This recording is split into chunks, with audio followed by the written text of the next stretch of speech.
Happy Wednesday, everyone. It is the middle of the week. We are moving on with another coffee and questions. And, I kind of, let me know what you guys think, but I kind of like our old format of a lot of answering a lot of questions. And so keep those questions coming, guys.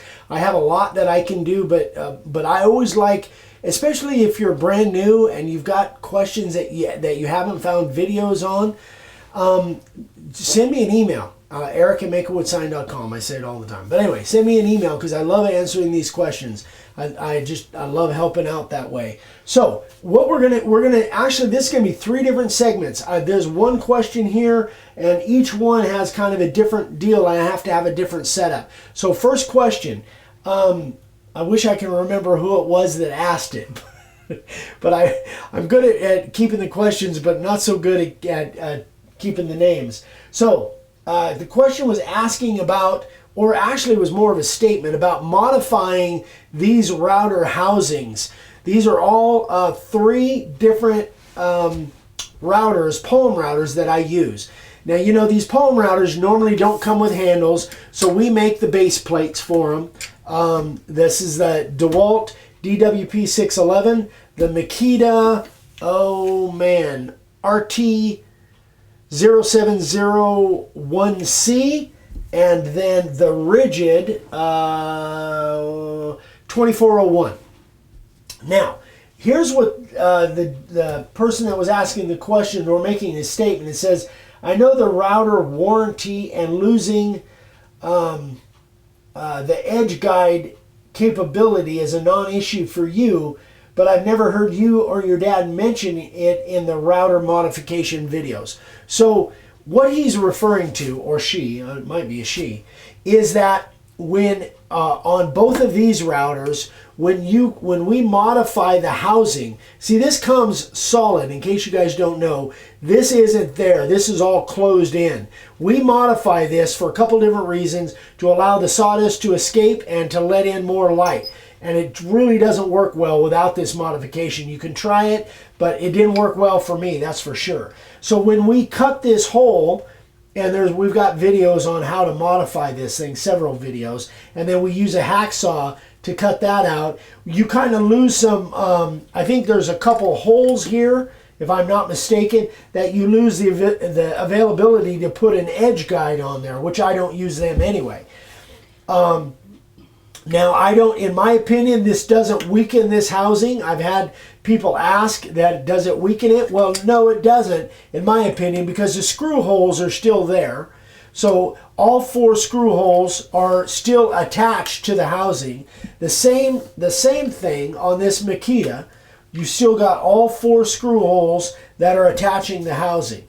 Now, what this does, and then I think there's on this one, I think there's a knob here where you can put different attachments. Again, I don't use attachments on my routers, so it made no difference for me. But be aware, if you're going to do that, and it's probably going to avoid your warranty as far as the housing goes. I don't know on the motor, you'd have to check on that. But it may void the warranty when you modify these housings. Now, in relation to that, on the Rigid, this already comes open on the back side. So that is the one cool thing, one of the advantages of the Rigid. I don't like it as well. It's still the DeWalt is my favorite, but this comes where you don't have to modify it at all. It already comes opened up on the back. I think there's a plastic thing that kind of clips in here. But see, the edge guide or the attachments go right into those holes for the back side of it. So that's another good thing about the Rigid. And the Rigid, I think, is cheaper. I think it goes for about $100. And when you register it, it's full lifetime warranty. This actually, my son, Ryan, who's a sign carver, he actually likes the Rigid better than the DeWalt. But for me, I like the DeWalt. But anyway, I hope that kind of clears that up. Definitely, if you're going to modify these housings, or in some cases, guys aren't comfortable with doing it, you guys send it to us and we modify them. Either way, it does void that warranty. I'm pretty sure it voids the warranty on that. So just want to kind of clear that up because I don't think we have mentioned it before. All right, so I'm going to tear this setup down and we're going to come right back for our next segment. All right, here is another question that I get quite often is how do you store your layout letters? Well, this is a box that Dad made. Yeah, I'm pretty sure Dad made this one. We actually had two different ones. The other one I think finally just completely fell apart, which this one is getting close to that. This is probably 30 years old. This is the way that we did it way back when, long before plastic storage things like this was even available. There were just nothing like that we ever saw. So this holds all three sizes, 1 inch, 1.5 inch, and 2 inch, plus a little box, a little area for miscellaneous stuff. But we highly recommend these kind of storage things to use now. And there's just, there's 1,000 different ones. If you go to Harbor Freight or Amazon, you'll see, tons of different ways, little boxes like this that is great for storage of layout letters. In fact, when I was up in Oatman, different size letters and stuff, I would use these boxes and sometimes have 2 or 3 in the same box, or all the different sizes in one box. So there's lots of different ways to do it. You can do it how you want. I did a video on this, Coffee and Questions 9/16/2016, where I kind of talked about this as well. But I didn't really show this. But this is what we used for decades when we were out carving. This is the one that I used when I was up in Oatman carving on site. And it works really well, but it's just time consuming to put together. And it really is much more cumbersome than the drawer system. Yeah, and it's heavy. And anyway, it's much more cumbersome than the drawer system because you can't set anything on top of it. This is much better use of space if you're crowded for space. Okay, so that answers that question. We're moving on to one more question. All right, last question, and this is actually from a new person, and this one I actually have a name, Nigel Oram. He said, in relations to sanding, he said, I just did a sign and I wrecked it by sanding off too much on part of the lettering, so I had to start again. My belt sander doesn't have variable speed, and I wonder how to prevent doing this again. Is variable speed useful when taking off the black using a belt sander? Well, my belt sanders aren't variable speed. I don't even know if there is a variable speed on these kinds of belt sanders.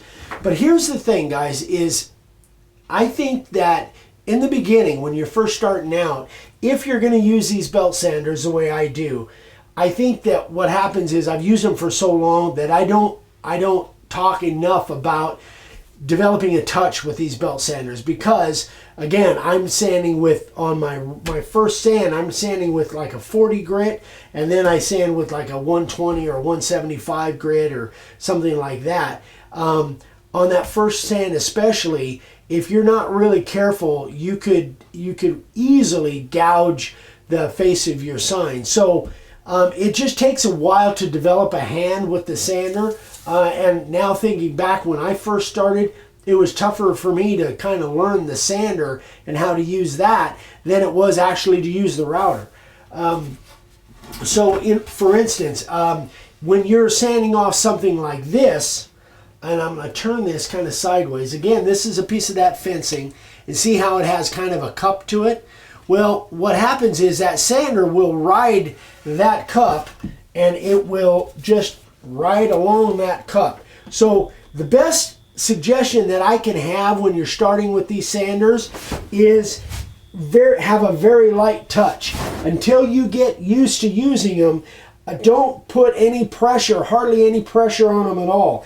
And this thing has kind of a variable pressure guide here. These light up. The more pressure you put on them, these light up, which is kind of cool. But just have a light touch, and you have to keep these things level. You have to keep them from digging in. Like, for instance, if I let this thing tip and it caught the edge of that, it would gouge that out, and I think that's what might have happened to Nigel.